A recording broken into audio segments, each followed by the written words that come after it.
Hi everyone, Richard here at Calvin Wazoo, bringing you another video and another interruption, distraction from getting to that video about teens of denial. I'm getting there, probably not till next week though. But today it's another thread contest or whatever you want to call it, the Whimsical Thread. And this is one that has been offered by Alan at the channel Static Traveler. So the general theme is, whimsical fantasy, cartoonish, whatever, themes and elements of different records. And of course, the list, you're supposed to show just one, but me show just one when I have several examples, it's like, oh well, but it's fun. And definitely a new way of, presenting a theme for a thread here in the vinyl community. And again, also it's an opportunity to, show off some records that, sometimes we just don't get that many opportunities to talk about or discuss or whatever, or we just haven't even listened to in a while. So anyway, we'll get started. So the first question is records about dreams or have dream-like covers, and or a theme or something like that. And so got a few here. One is this one here, The War on Drugs.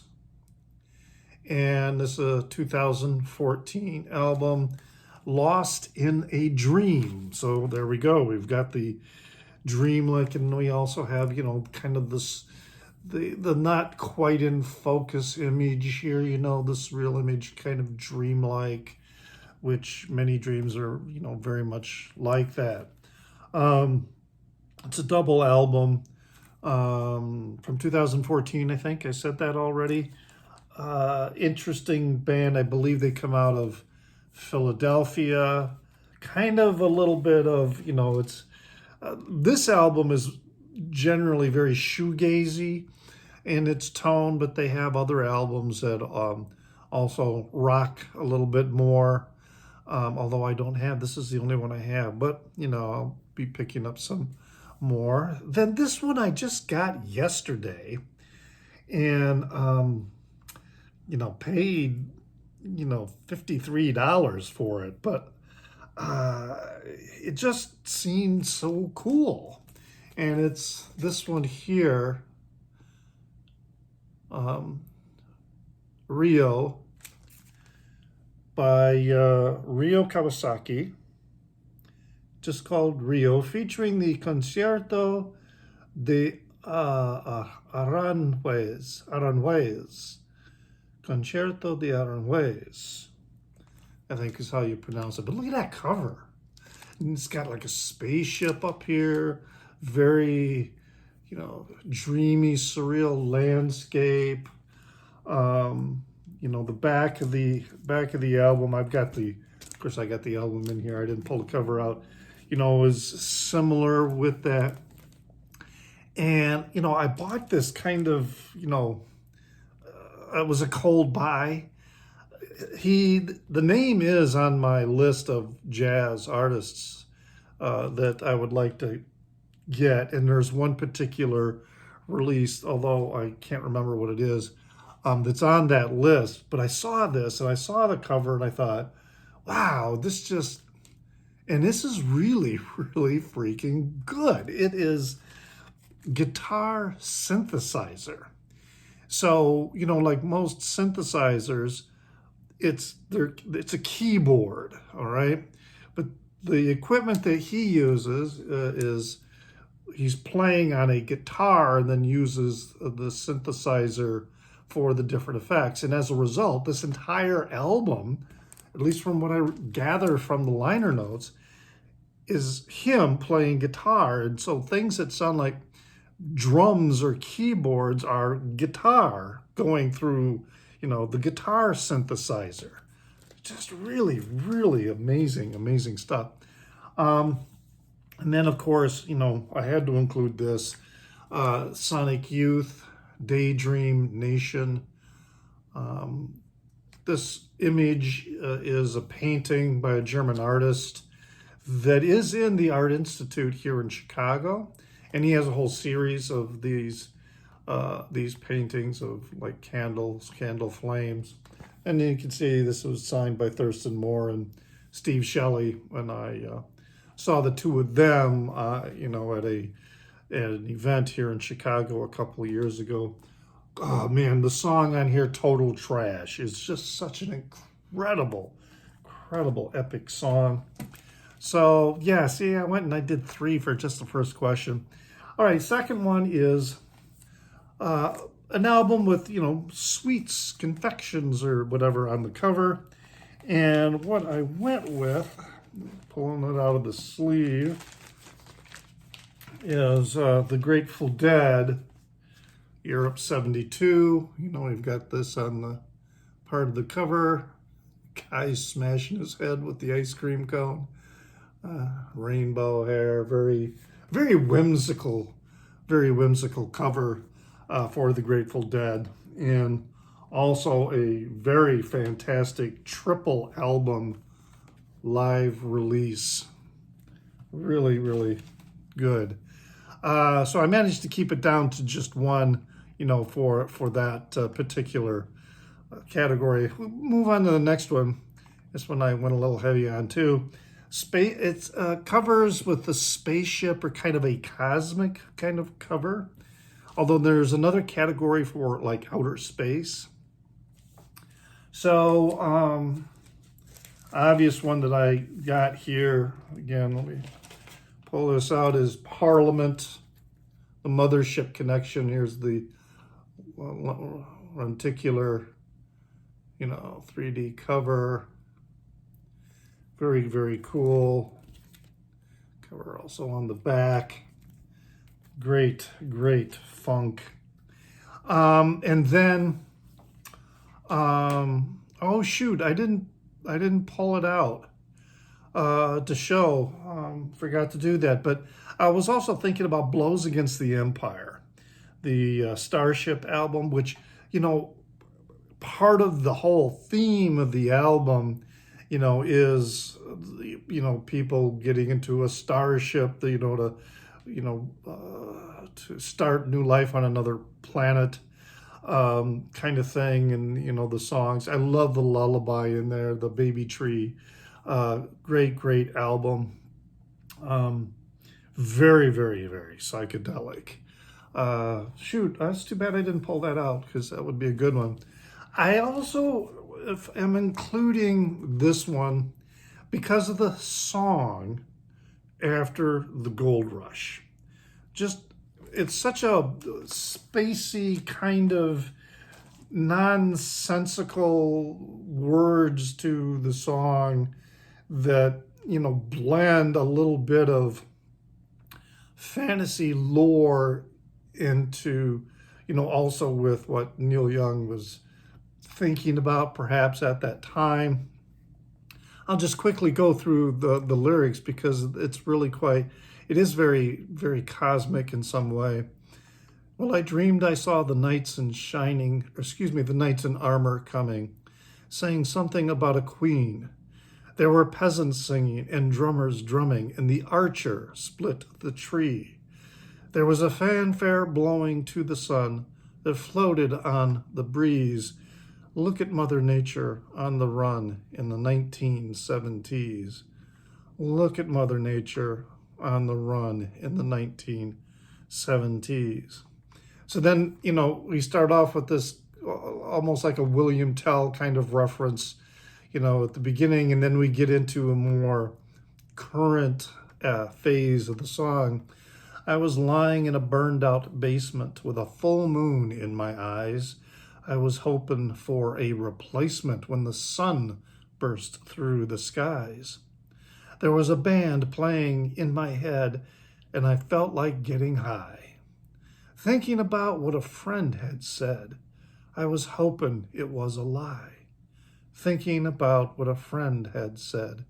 I was hoping it was a lie.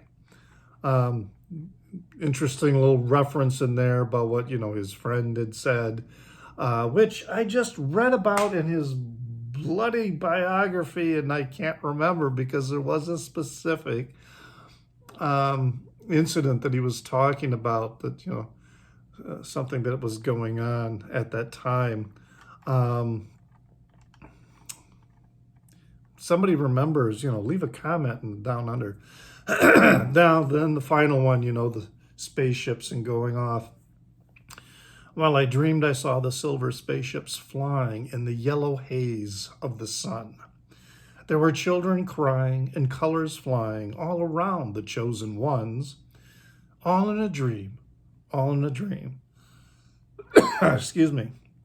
The loading had begun, flying Mother Nature's silver seed to a new home in the sun. Flying Mother Nature's silver seed to a new home. So, I should bring water when I do these, because sometimes I get that dry throat. So anyway, yeah, I had to include that. So we'll go on to another category here. Show a record, of a fantasy world or a fantasy scene. And one that I definitely have to show is this one. Yes, Relayer. I mean, look at this artwork, and then on the back too.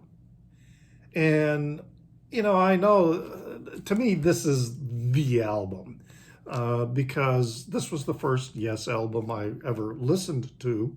I mean, I knew the songs like Roundabout and also Starship Trooper.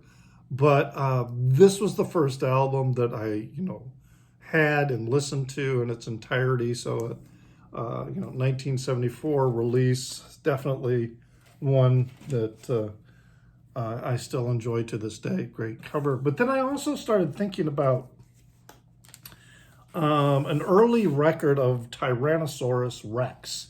So this was before Mark Bolan, moved on to T-Rex. And then it's this one here. I mean, look at that cover. Just, total like fantasy. And then, we got a little reference in, you can see where we're going to be coming up with the Tyrannosaurus Rex, dedicated to Aslan and the old Narnians, the reference there again. And then you've got, Mark Bolan, and then, this was a duo. It was he and Steve Peregrine Took. All right, so talk about a name with a, fantasy reference. Very, very cool album. Really good. Next one, Outer Space. And I went with a Frank Zappa record on this one because of the release, 1975 release, One Size Fits All. And I mean, the whole thing is all kinds of references of outer space. We got, Saturn over here, which also he's got the schematics here. Apparently God considered Saturn as having square rings, but that, here it is, the square rings, but no, that ain't gonna work. God's sofa floating around in space. On the back, we have these various constellations, which all have, there's like the Coma Bernice, the plumber, reference to the vacuum cleaner from Chunga's Revenge. Here's Rex Begonia for, and then we got this, just all kinds of interesting outer space, cosmic kind of things going on there. So that's my one for outer space. Then we have one for a TV series soundtrack. And probably one of my favorite TV soundtracks is this anime soundtrack. and that is for Cowboy Bebop. And, what amazing artwork, going with this. Just a really, really, I mean, I like, and here's the, interior. So I like the anime series, but I really like it because of the music that goes with this. It's got some hard bop and blues and other jazz elements. It's just an incredible soundtrack. So this is the Swordfish 2 and Red Tail editions, which, so we've got the red tail color and then the swordfish, matching the cover of the, different spacecraft theme colors for the two main characters. Great anime show, yes, but it's the music I really love. All right, so then we've got a cover, that has like a cartoon on the cover. And so I thought of, gorillas. So this is the eponymous debut from 2000. Gorillas is this concept that was created by Damon Albarn of Blur, and he got together with this with a cartoonist, Jamie Hewlett, and then they created these characters. So it's kind of like this fantasy band. So even though there's collaborations with other musicians and musical artists, the band is a cartoon and everything about it, So we got the back cover and that, and then, so yeah, they came up with, all of this information. And then we've got the characters. There is, all right, so this one is Russell, or Russell Hobbs. Then we've got 2D here. And then we've got Noodle. And then we have Murdock Nickels. Okay. And subsequent releases, I have the first 3, this on vinyl, and then the next 2 releases I have on CD. Again, very much keeping with the cartoon theme, going with the cover art. They played in Chicago before the lockdown. They were promoting their newest one, which I can't remember what it is. But I have not seen their show, but their show is quite elaborate as well with, cartoons and other visual elements. Then another Sonic Youth album I'm going with is Goo. We've got the cover here. I stole my sister's boyfriend. It was all whirlwind, heat, and flash. Within a week, we killed my parents and hit the road. So, Goo. Love this album. This was my first, also signed by Thurston Moore and Steve Shelley at that same event I was talking about. That was the first album of Sonic Youth I had ever heard. I bought it because of the cover as a CD at that time in the 1990s. I was living in Montana, very isolated, and it was a record that really saved me in a lot of different ways. All right, now a childhood record, and I'm going with this one, Peter and the Wolf. All right, the story, the music by Prokofiev, Peter Ustinov, the narrator. It also has the Toy Symphony by Haydn, on this, but I got this particular one here and then on the Angel Records label, because this is the record that I remember as a child listening to this. And so it was on my list to find. And then, while I was looking for this one, I realized that there was a reissue, of course, with different voices. So there's this one here, Peter and the Wolf.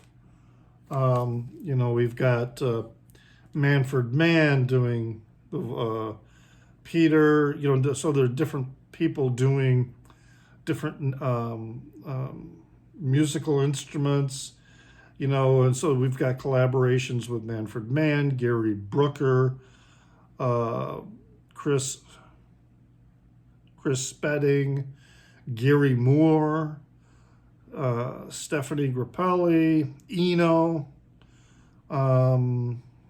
Jack Lancaster, Bill Buford, Alvin Lee, Phil Collins. I knew Phil Collins was on here. So, again, a little something from childhood, or reminding one of childhood. The story, Peter and the Wolf. Then an album cover depicting fantasy characters, nymphs and fairies and gnomes and whatnot. And so I went with this one. This is the debut of the psychedelic band Pink Fairies, and the album is Never Neverland. So it's from 1971. This was, all part of this scene at the time. I mean, Mark Bolan occasionally collaborated with them. They went through a lot of changes, but, people from the Pretty Things and other, groups at that time in the, it was the London and somewhat to some degree the Cambridge scene, collaborating together, all very, very cool. It's a good album, very good album.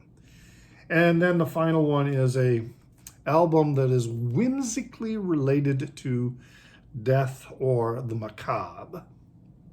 And I went with The Residents, Duck Stab. So, this is actually a, we've got, side one is, because the original Duck Stab was an EP, but this one is, got, the other side is Buster, I think it is. Let me take it out and take a quick look here. And it doesn't say, but I think it was Buster or something like that. So that's when it got re-released. But the Duck Stab was from 1978. It's got this version of Constantinople that is just really amazing. But that's the one I decided to go with in terms of the fantasy cover dealing with death and the macabre, The Residents. A lot of Residents material is being released, so you can find it without having to pay serious money for originals. So there you go. These are my examples for this thread that was put together by Alan at the Static Traveler, the Whimsical Thread. I hope you enjoyed that. Leave some comments in the down under, please. And as always, remember to pray for the people inside your head, for they won't be there when you're dead.